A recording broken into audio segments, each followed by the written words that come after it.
ఆంధ్రప్రదేశ్లో జనసేన పార్టీ నాయకులు చాలా ఆసక్తిగా అందరూ అంటున్నారు. ఇటీవల కాలంలో సోషల్ మీడియాలో కూడా చాలా చర్చ జరుగుతుంది. కేవలం 24 సీట్లు తీసుకోవడం జనసేన అనేది చాలా తక్కువ సీట్లు తీసుకుంది అనేది ఒక ప్రభావం ఒక నడుస్తుంది. ఇది ఏ మేరకు ప్రభావం చూపిస్తుంది? అంటే సోషల్ మీడియాలో ఈ ప్రచారం చేస్తున్నది ఎవరు? ఈ ప్రచారం చేస్తున్నది వైసీపీ వాళ్ళు.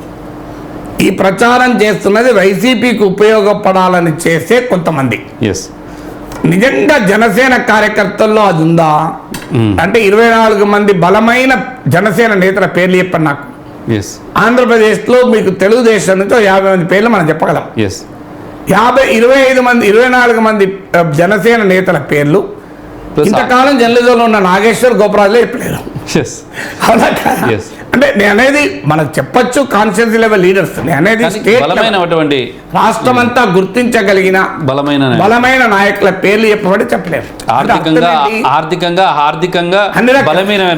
అంటే జనసేన పొలిటికల్ ఎక్స్పెరిమెంట్ లో ఉన్న పెద్ద లూప్ హోల్ ఏంటంటే పార్టీగా పవన్ కళ్యాణ్ జనసేన నిర్మించింది లేదు.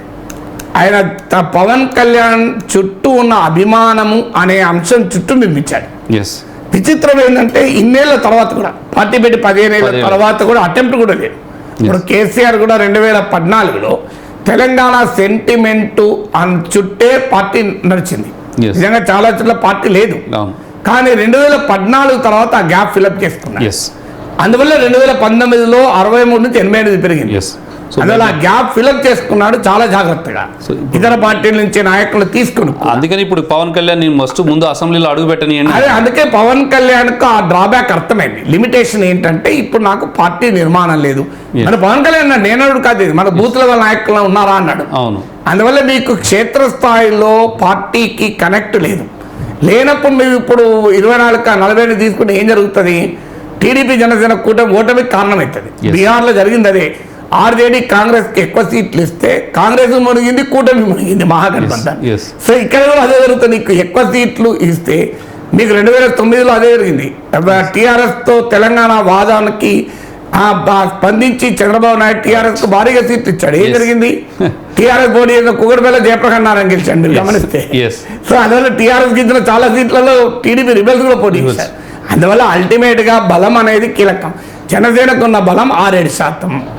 జనసేనకున్న ఆ నిర్మాణం లేదు అంటే బలం ఉండడమే సరిపోదు, పవన్ కళ్యాణ్ అభిమానం ఉండడమే సరిపోదు కదా. అందువల్ల ఇవన్నీ ఫ్యాక్టర్స్ ఉంటాయి కనుక 24 సీట్లు ఎక్కువ తక్కువ అనేది ఏ ప్రాతిపదిక మీద ఆలోచించాలి.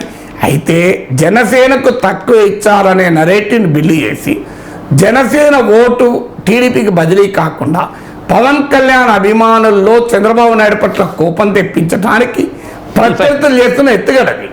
దాన్ని పవన్ కళ్యాణ్ అడుగడుగున అడ్డుకుంటున్నాడు.